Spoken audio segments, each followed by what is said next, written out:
Nós sabemos que a ressurreição dos mortos é o dogma central e mais importante da nossa fé cristã. É sobre esse mistério e sobre esta realidade que toda a nossa fé se construiu.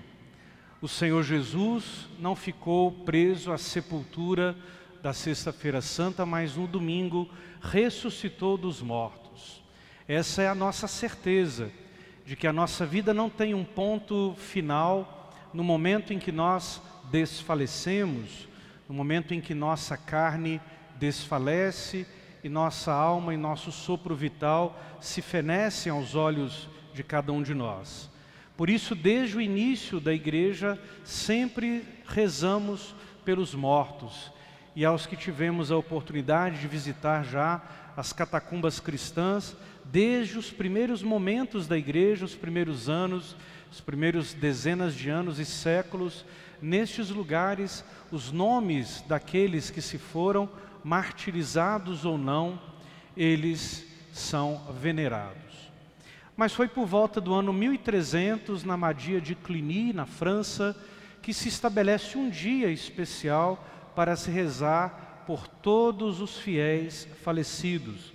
Celebração que comemoramos então tudo isso. É uma comemoração, porque hoje nós trazemos junto de nós a memória daqueles que foram para nós exemplos de vida e que o nosso amor compartilhou esse amor e levou para a eternidade.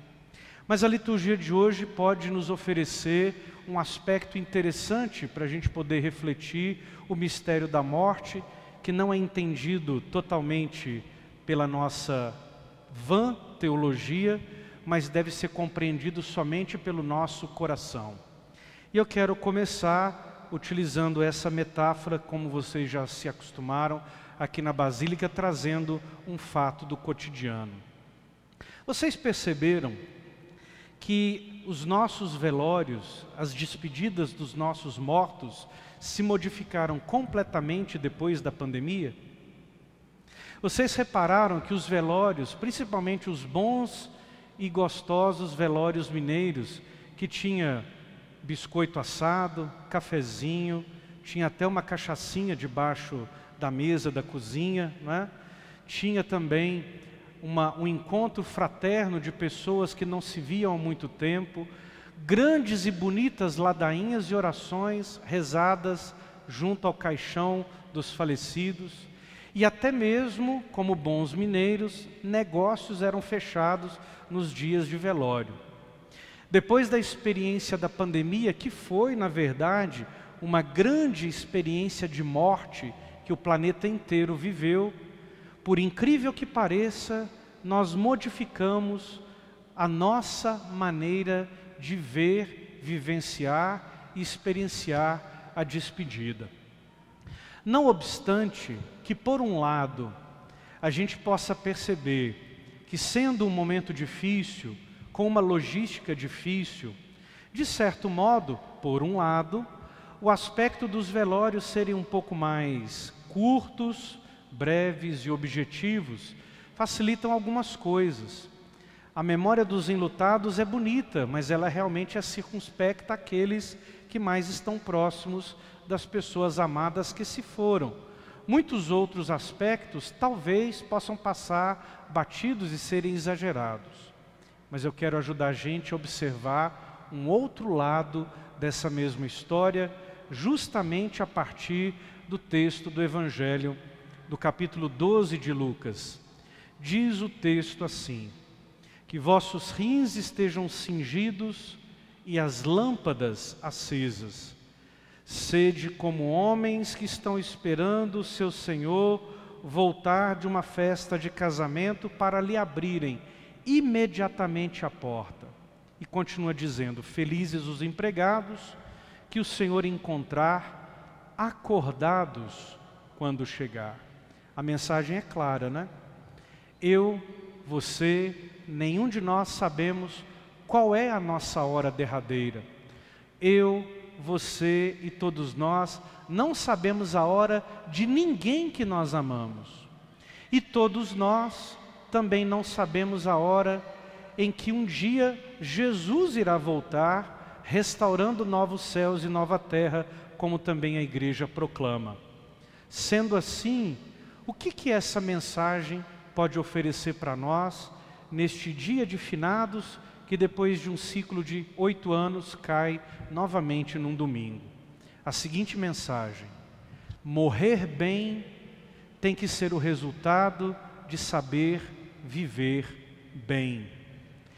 Quem sabe viver, também sabe morrer.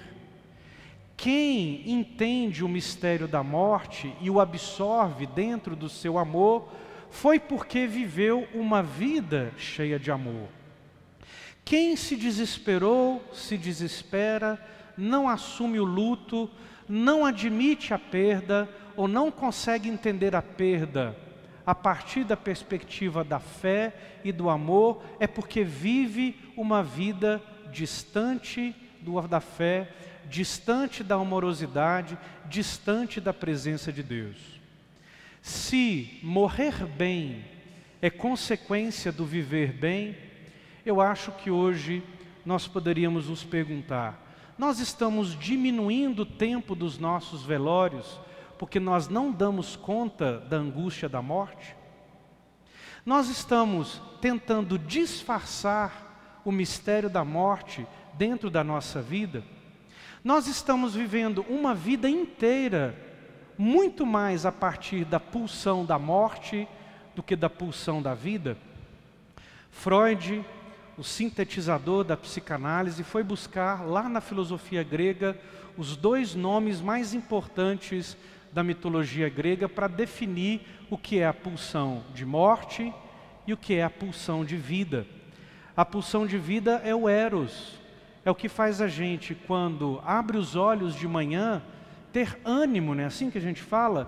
Para levantar, fazer as nossas coisas, trabalhar, refazer o que deixou de ser feito, depois curtir um cansaço saudável e sadio, voltar novamente a dormir, que vão dizer também os psicanalistas, é uma experiência de morte.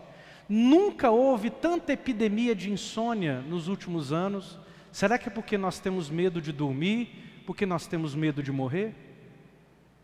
Será que nós não estamos disfarçando o fato de tirarmos cada vez mais a morte da nossa história, escondendo a morte das nossas crianças, escondendo a morte através de tantos jeitos de enterrar as pessoas de modo bonito, confortável, através de rituais de cremação, através de cemitérios com parques bonitos e outras coisas, porque estamos, na verdade, vivendo uma existência inteira como pulsão de morte, disfarçada de pulsão de vida? Será que nossa sociedade, que nunca alcançou tanta coisa boa, mas pode, ao reinterpretar tantas coisas boas que existem, coisas materiais, recursos humanos, coisas belas e bonitas, mas na verdade, ao invés de serem pulsão de vida, se disfarçam de pulsão de vida, mas são de morte? Porque quando é impossível desconectar, é porque nós não suportamos o silêncio. Quando é impossível ficar sozinho, é porque nós não conseguimos mais imaginar o que pode ser o silêncio derradeiro da nossa entrega definitiva para Deus. Quando nós sistematicamente temos a obrigação de achar que precisamos fazer um monte de coisas, ocupar o dia com uma infinidade de tarefas, será que nós estamos esquecendo que quando a gente se despede de alguém, a gente diz assim: descanse em paz?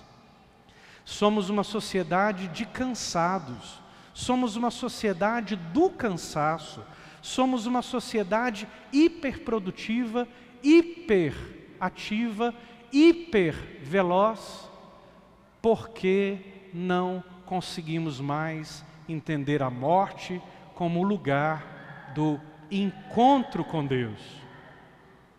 Não conseguimos mais entender o mistério da nossa fé como uma entrega amorosa, gentil e bela ao amor de Deus. E por causa disso, hoje é muito importante,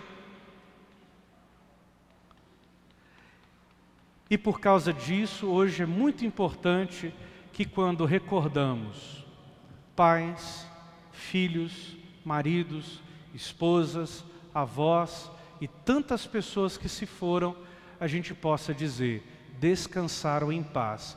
E eu, como vou compreender o mistério da morte na minha vida? Como vou entender que esse mistério é um grande abraço que eu faço?